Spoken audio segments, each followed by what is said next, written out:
For decades, Carl Jung's theories about the unconscious mind were dismissed as speculative, too mystical for serious scientific study. But today, neuroscience is beginning to catch up. Modern brain research is uncovering something astonishing. Jung's idea that the unconscious is not just a passive storage of repressed thoughts, but an active, intelligent force may be more accurate than anyone previously imagined. Scientists studying brain hemispheres, symbolic communication, and subconscious processing are finding evidence that aligns with Jungian psychology in ways that were once thought impossible. One of the most groundbreaking discoveries is how the brain's right hemisphere plays a crucial role in processing unconscious material. While traditional psychology focused on verbal reasoning and logic, functions of the left hemisphere, recent neuroscience experiments show that creativity, imagination, and deep emotional insights originate from the right hemisphere. This supports Jung's claim that the unconscious communicates through symbols, dreams, and archetypes rather than direct language. The human mind, it turns out, is far more layered and dynamic than the reductionist models of the past suggested. The deeper researchers dive into neural activity and subconscious processes, the more they find a structured intelligence within the unconscious. Brain scans reveal that the mind processes problems unconsciously before conscious awareness even kicks in. This means that your brain is already working on solutions, recognizing patterns, and responding emotionally before your logical mind can analyze a situation. Jung understood this instinctively. He often described the unconscious as a guiding force, capable of shaping behavior and even offering insights through symbolic means. What's even more fascinating is that neuroscience is beginning to support Jung's idea that different layers of the unconscious mind interact with one another. The distinction between the personal unconscious, formed from an individual's experiences, and the collective unconscious, a deeper layer shared across all of humanity, is no longer just a philosophical concept. Studies in epigenetics and ancestral trauma suggest that memories, fears, and even behavioral tendencies can be passed down across generations, aligning with Jung's theory that the unconscious carries knowledge beyond a single lifetime. If Jung was right about the unconscious being an intelligent force shaping our perceptions, emotions, and creativity, then what else could he have been right about? To answer that, we need to go back to one of psychology's most famous rivalries, Jung and Freud. While Freud viewed the unconscious as a battlefield of repressed desires, Jung saw it as something far greater. And as modern science continues to evolve, it's becoming increasingly clear that this philosophical split may have determined how psychology, and even our understanding of human nature, developed in the modern world. Chapter 1. Jung and Freud's Divergence. Freud and Jung, two titans of psychology who started as allies, but ended as intellectual adversaries. Freud's model of the unconscious was groundbreaking for its time, but it was also deeply reductionist. He saw the unconscious as a reservoir of primal instincts, repressed traumas, and unresolved childhood conflicts. To him, the human mind was little more than a battlefield of suppressed desires fighting against societal norms. Jung, however, saw something much deeper. He believed that the unconscious wasn't just a chaotic storage unit of repressed urges, but an intelligent, autonomous force with its own purpose and personality. Jung argued that the unconscious wasn't just a reflection of past traumas, but an active guide, offering insights, creativity, and even spiritual intelligence. He introduced concepts like the collective unconscious, which suggested that we inherit deep psychological structures, including universal symbols and archetypes, across generations. Freud, on the other hand, dismissed these ideas as mystical and unscientific. He believed that Jung's views drifted too far from empirical evidence, labeling them as dangerously close to spirituality rather than science. Their friendship fractured, and psychology split into two paths, one dominated by Freud's mechanistic view of the mind, and another that embraced Jung's more holistic and symbolic perspective. To understand their difference in approach, Imagine this. Freud's method is like treating a wound by examining only the surface symptoms. He looked for the trauma, the repression, the childhood event that shaped behavior. Jung's method, however, is like looking at the entire ecosystem of the psyche. He wanted to know why certain symbols kept appearing in dreams, why myths across cultures carried the same underlying stories, and why people's unconscious minds seem to guide them toward growth, not just repression. One of Jung's most profound departures from Freud was in how he viewed the unconscious mind's communication. Freud saw dreams as disguised wish fulfillment, mostly linked to repressed desires. Jung, however, saw them as symbolic messages from the unconscious, using a language older than words, one made of archetypes, imagery, and emotions. This distinction is crucial because it reframes the unconscious not as a problem to be fixed, but as a teacher offering guidance. If Jung's ideas about the unconscious were correct, then what role does the brain itself play in this process? Can modern neuroscience explain why Jung's theories on symbols, archetypes, and subconscious intelligence continue to resonate today? The answer lies in how the right and left hemispheres of the brain process reality, a discovery that would further validate Jung's revolutionary insights. Chapter 2. The role of the right and left brain. For centuries, people believed that human thought was a singular, unified process, but modern neuroscience has shattered that illusion. The brain is actually divided into two hemispheres, each with its own way of perceiving reality. The left hemisphere is analytical, logical, and obsessed with structure, while the right hemisphere is creative, intuitive, and deeply connected to symbolism and the unconscious mind. Carl Jung didn't have access to brain scans, but his work perfectly aligned with what neuroscientists now know. The right hemisphere is the gateway to the unconscious, making it the key to creativity, spiritual intelligence, and even deeper self-awareness. This division isn't just theoretical. It's been proven through neuroscience experiments, especially in studies on split-brain patients. When the connection between the two hemispheres, the corpus callosum, is severed, something remarkable happens. The left and right brains begin to function independently, revealing their distinct personalities. The left hemisphere, lacking access to symbolic thought, struggles with abstract concepts. Meanwhile, the right hemisphere, unable to use structured language, expresses itself through images, emotions, and intuition, just as Jung described the unconscious mind doing. Consider how this plays out in everyday life. When you analyze a problem logically, breaking it down into steps, you're using left brain thinking. But when you suddenly feel the answer to a problem, when a creative idea seems to appear out of nowhere, that's your right hemisphere stepping in. This explains why meditation, daydreaming, and artistic activities often bring insights.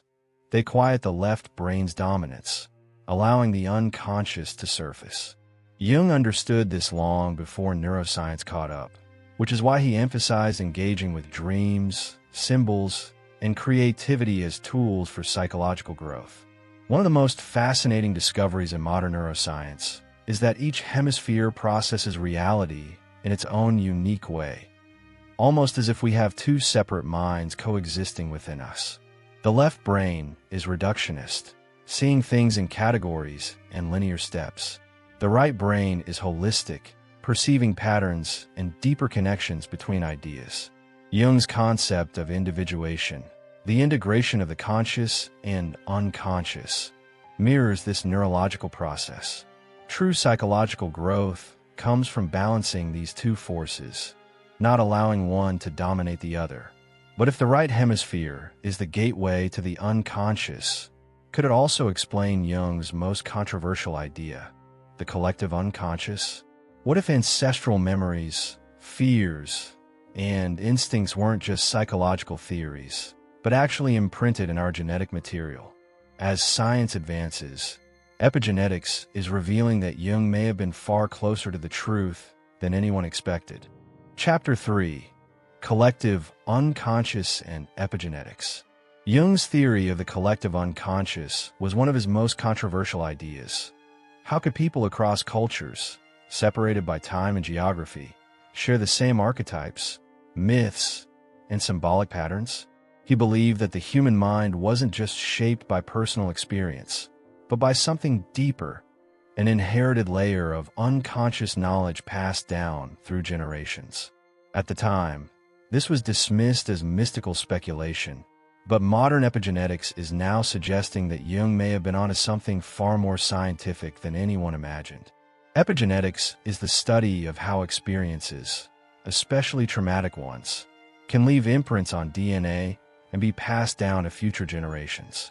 Studies on animals, particularly mice, have revealed something astonishing. When mice are exposed to trauma, such as being conditioned to fear a specific scent, their offspring exhibit the same fear response despite never having experienced the trauma themselves. This suggests that memories, fears, and survival instincts can be biologically inherited, validating Jung's idea that ancestral experiences live on within us. But this isn't just about survival mechanisms. It extends to how symbolism and archetypes resonate so deeply in human culture. Why do myths from ancient civilizations, from the Greeks to the Hindus to the Native Americans, all contain the same fundamental characters and themes? Why do humans, regardless of background, dream of similar symbols? Snakes representing transformation, the wise old man appearing as a mentor, or the hero's journey unfolding in countless stories. Jung argued that these were not coincidences, but echoes of ancestral memory. And if epigenetics is proving that trauma can be passed down genetically, could it also explain why these universal symbols are so deeply embedded in our subconscious? One practical example of this is ancestral trauma. Many people experience fears, anxieties, or behavioral patterns that seem unexplainable, almost as if they don't belong to them. Some of these may be linked to historical events, cultural struggles, or even the survival instincts of distant ancestors. Jung's theory of the collective unconscious suggests that working with these inherited patterns, rather than ignoring them, can unlock deep healing and self-awareness. This is why practices like shadow work and exploring symbolism in dreams and creativity can bring breakthroughs. They allow us to access these deeper layers of inherited knowledge. If ancestral experiences shape our unconscious minds, then how does the unconscious actively guide us in everyday life? Jung believed that the unconscious wasn't just a passive repository of memories. It was a living intelligence that speaks to us in subtle ways. And in the next section, we'll explore how the right hemisphere of the brain functions like a guardian angel, guiding our decisions, intuitions, and emotional intelligence. Chapter 4. The Unconscious as a Guardian Angel. Jung believed that the unconscious wasn't just a hidden storage of memories and instincts. It was a living force, guiding us in ways the conscious mind could never fully grasp. And if modern neuroscience is proving that the right hemisphere is the gateway to the unconscious, then it makes sense to think of it as an inner guardian, a silent guide shaping our intuition, emotions, and decision-making. Think about it. How many times have you made a choice based on a gut feeling, only to realize later that it was the right one? That wasn't random. That was the unconscious mind at work. The right hemisphere processes symbolism, emotional intelligence, and intuitive insights far faster than the analytical left hemisphere. This is why people often feel something is off before they can logically explain why. Neuroscience experiments have shown that the brain registers threats, opportunities, and patterns before we consciously recognize them.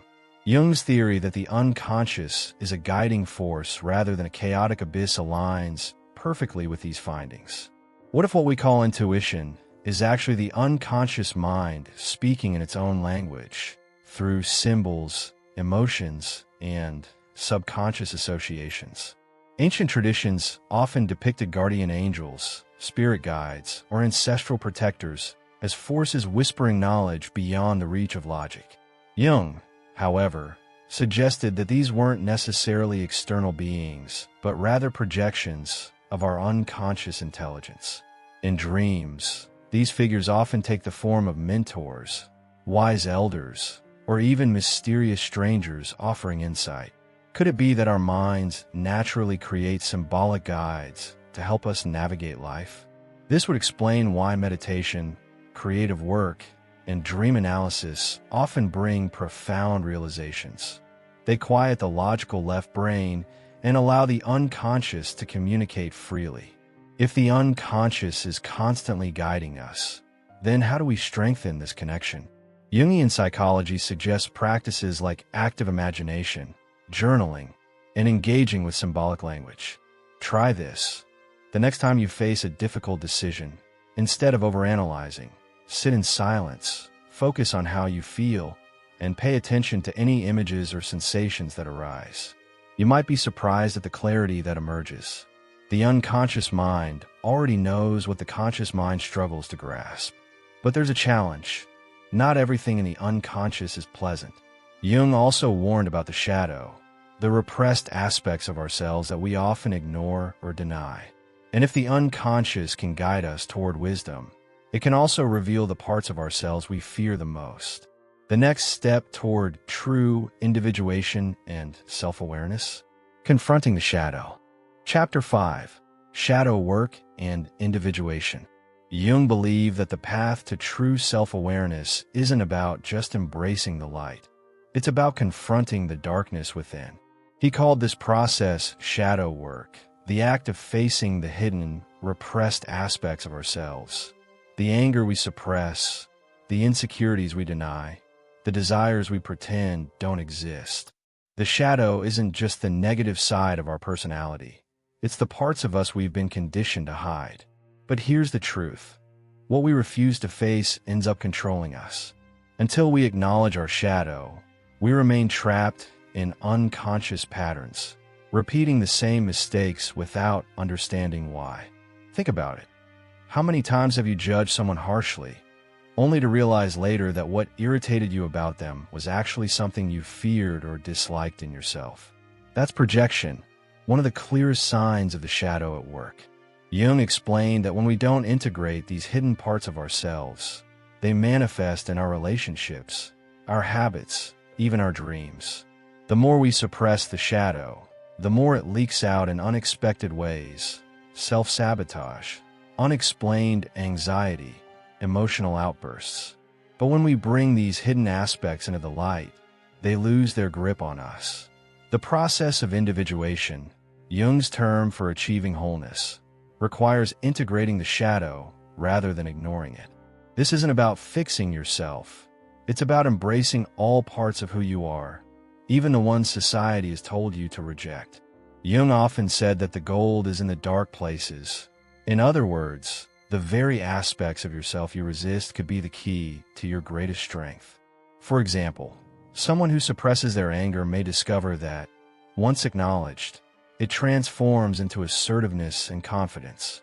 Someone who denies their sensitivity may find that accepting it allows them to connect deeply with others. But how do you start shadow work? One of the most effective ways is through self-reflection and symbolic communication. Try this. Write down the traits in others that trigger you the most, then ask yourself, where does this exist in me? Another approach is to examine your dreams. What recurring symbols or figures appear, and what might they represent? Creative activities like painting, writing, or even improvisational movement can also unlock aspects of the shadow in ways the rational mind cannot. The key is curiosity without judgment. Your shadow isn't something to fear, but something to integrate. Jung also described the anima, the feminine aspect within men, and the animus, the masculine aspect within women, as guiding forces within the unconscious. These energies help balance our inner world, revealing aspects of ourselves that we might not fully understand. By engaging with these unconscious elements, we move closer to individuation, a state of deep self-awareness and inner harmony. But shadow work is only one piece of the puzzle. How can we use this knowledge to actively reshape our lives and accelerate personal growth? The next step is learning how to apply Jungian psychology in a practical way, using creativity, self-awareness, and ancestral influences to unlock deeper transformation. Chapter 6. Practical Applications of Jungian Psychology. Jung's ideas aren't just intellectual theories to ponder. They're tools for deep transformation. If the unconscious mind is constantly shaping our thoughts, emotions, and behaviors, then the key to real personal growth lies in learning how to communicate with it. The problem? Most people spend their lives disconnected from their unconscious, trapped in surface-level thinking and reactive patterns. But what if you could start working with your unconscious instead of against it? What if you could unlock hidden creative potential, break destructive cycles, and access deeper self-awareness? The first step is simple but powerful. Pay attention to your dreams. Jung called dreams the royal road to the unconscious because they reveal what the rational mind overlooks. Instead of dismissing your dreams as random nonsense, start recording them. Notice recurring themes, symbols, or emotions. What is your unconscious trying to tell you? For example, dreaming about a house often represents the self, with different rooms symbolizing aspects of your psyche. A basement might reveal hidden fears, while an open window could represent new possibilities. The more you analyze your dreams, the more you'll recognize patterns guiding you toward greater self-awareness. Another practical tool, engaging in creativity, writing, painting, music, or movement. The unconscious doesn't speak in linear words. It communicates in images, emotions, and sensations. This is why creative expression is one of the fastest ways to unlock hidden aspects of yourself. Try this. Set a timer for 10 minutes and draw whatever comes to mind. No judgment, no rules. The goal isn't to create something beautiful, but to allow your unconscious to express itself. You may be surprised by what emerges. Symbols, colors, or shapes that seem random at first may hold deeper meaning when reflected upon later. Jung also believed that ancestral influences play a bigger role in our psychology than we realize. If epigenetics proves that trauma, fears, and behaviors can be passed down through generations, then exploring your family history can be a powerful exercise in self-awareness. Ask yourself, what fears, patterns, or struggles seem to repeat in your family? Are there unconscious beliefs that have been passed down without question? Bringing these patterns into conscious awareness can help break cycles that may have shaped your life without you realizing it. Finally, one of the most powerful practices is shadow work. Instead of repressing emotions like anger, jealousy, or fear, observe them without judgment. Every negative emotion is a message, a clue to something deeper within you. The next time you feel triggered, instead of reacting, ask yourself, what is this emotion trying to reveal about me? What part of my unconscious is speaking? Jungian psychology isn't about controlling the unconscious, it's about learning to listen to it. But here's the most exciting part. Modern science is beginning to validate what Jung instinctively knew.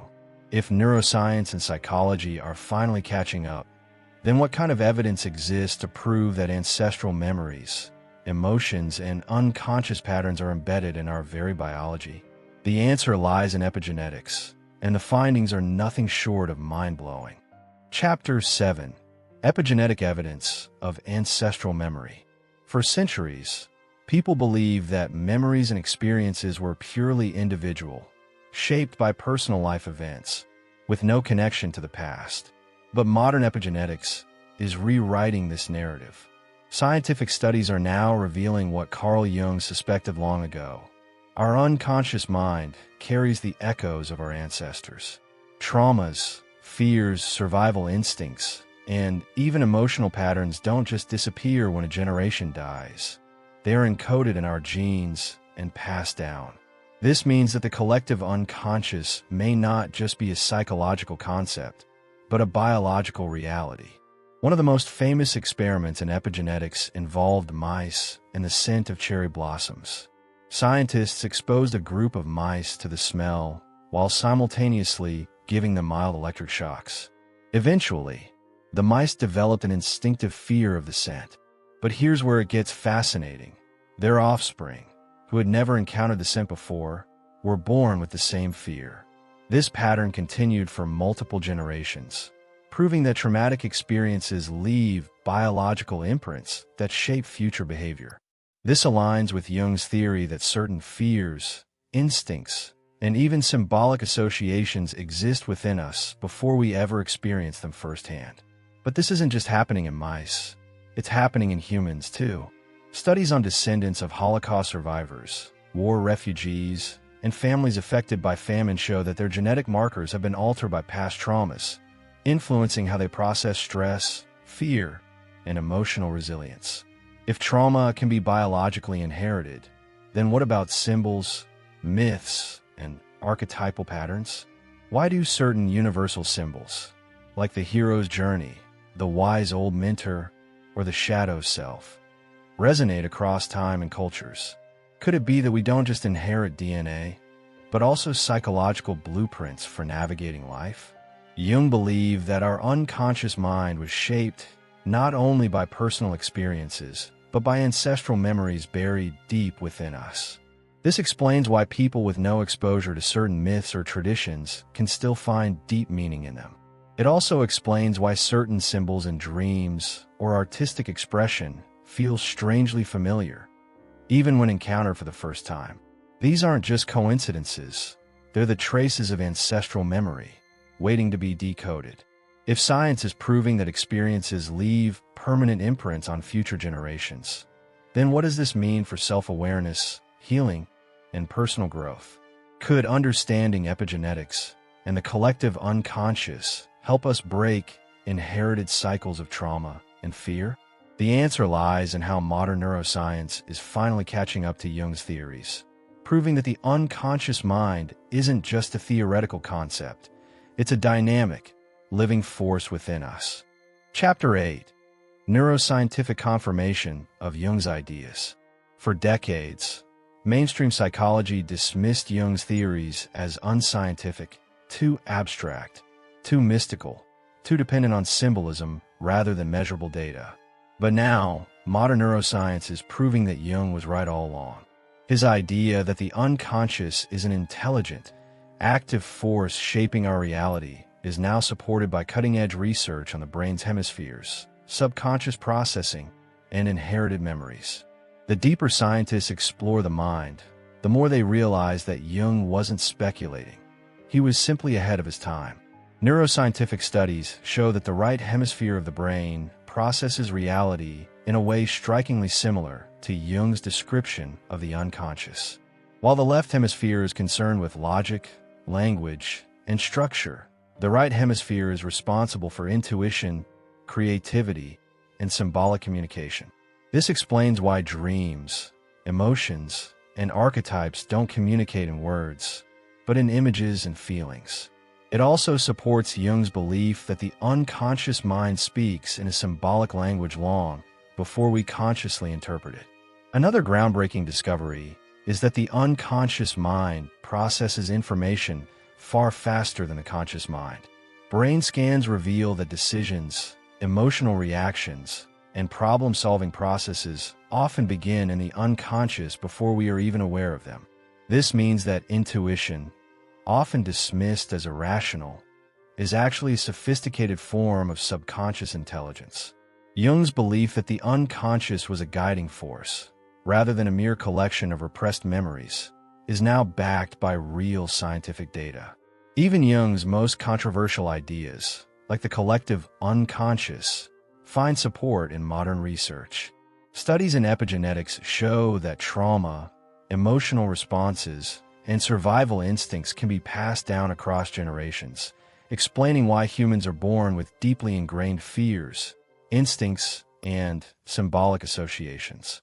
This suggests that certain patterns of thought, behavior, and emotional processing are inherited, rather than purely learned, just as Jung proposed decades ago. If neuroscience is proving that Jung's theories on the unconscious, symbolism, and inherited psychological patterns were accurate, then what else have we overlooked?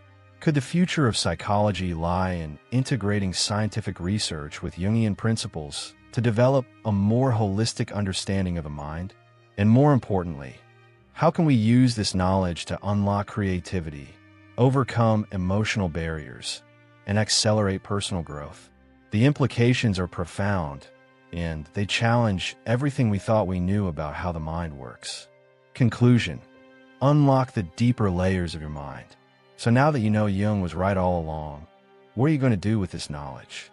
It's one thing to understand that the unconscious mind is an active force guiding your emotions, creativity, and decision-making, but it's another to actually tap into it.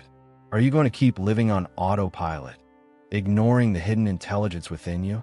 Or are you going to start paying attention to your dreams, your instincts, your subconscious symbols, so you can finally unlock the deeper layers of your mind? If neuroscience is proving that ancestral memories, intuition, and symbolic communication are real, then what else might be buried in your unconscious, waiting to be discovered? Maybe the answers to your biggest struggles aren't found in more overthinking or external advice, but in listening to what your own unconscious is already telling you. If you start observing your patterns, your fears, your recurring thoughts, you might realize that the path to personal growth was hidden within you all along. But here's the thing, this is just the beginning. The more we uncover about the unconscious mind and its connection to neuroscience, the more we realize how little we actually know. And if you want to go deeper, if you want to keep exploring these ideas and applying them in a way that truly transforms your life, then you're in the right place. Tell me, what's one moment in your life where your intuition guided you before logic could explain it? Have you ever had a dream that felt like more than just random images? Drop your experiences in the comments. I want to hear them.